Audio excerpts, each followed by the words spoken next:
ओम शांति।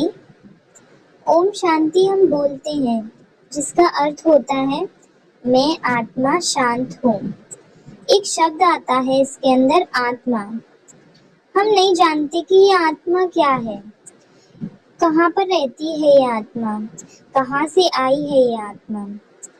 आत्मा क्या होती है इसके बारे में ज्ञान लेना बहुत जरूरी है। हम दिन में बहुत बार इस्तेमाल करते हैं एक शब्द जो कि है मैं। हम कहते हैं कि ये पुस्तक मेरी है, ये बॉल मेरी है, ये खिलौना मेरा है, या ये भाई मेरा है।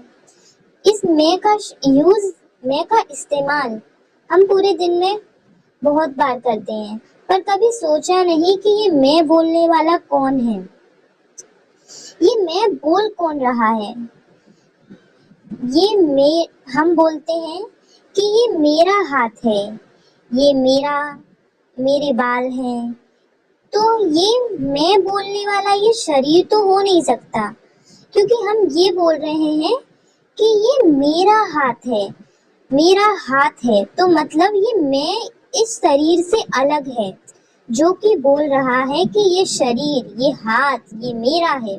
तो इसका अर्थ कि ये शरीर मैं नहीं है, ये मैं बोलने वाला कोई और है। वो मैं बोलने वाला कोई और नहीं, ये आत्मा ही है, जो कि हमारा अस्तित्व है, हमारी असली पहचान ही आत्मा है। क्योंकि हमने बोला कि ये मेरा शरीर है, तो इसका अर्थ हुआ कि ये शरीर मैं नहीं हूँ, जो इसके अंदर है, शरीर के अंदर जो बोल रहा है कि ये मेरा शरीर है, वो बोलने वाला ही मैं हूँ। और वो बोलने वाली है आत्मा, जो कि प्रकृति के मध्य विराजती है, जिसका स्वरूप है एक चमकता हुआ सितारा, जो कि कभी अंत नहीं होता, जिसका वो आदि से अंत तक जीवित रहती है, जिसे कोई नहीं मार सकता।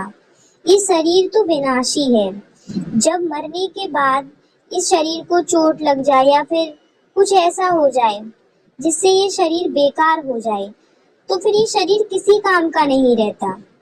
फिर इस शरीर को भी आत्मा होती है, वो इस शरीर को त्याग देती है और एक नए शरीर में जाकर फिर उस शरीर के अंदर जाकर बैठ जाती है। इसका मतलब ये आत्मा बहुत सारे शरीर बदलती है, तो मतलब ये शरीर तो हमारी पहचान नहीं है, ये आत्मा हमारी पहचान है। तो हम कौन हैं? हम आत्मा हैं, हम ये शरीर नहीं हैं। हमें ये ध्यान रखना होगा कि हम हैं वो आत्मा हैं। और अगर हम आत्मा हैं तो हमें अपना ज्ञान होना तो बहुत जरूरी है। आत्मा का ज्ञान होना तो बहुत जरूरी है, क्योंकि हम तो आत्मा हैं। अपना ज्ञान होना जैसे कि नया जीवन पाना। अगर अब तक हम अपने आप को शरीर समझते थे, इसीलिए इतना दुखी रहते थे, परंतु हम आत्मा हैं ये हमें पता चला है, और अपना ही ज्ञान नहीं होगा तो जीवन दुख से भर जाएगा। इसीलिए अपना ज्ञान होना बहुत आवश्यक है। ये आत्मा कहाँ से आई है, इसका पिता कौन है, और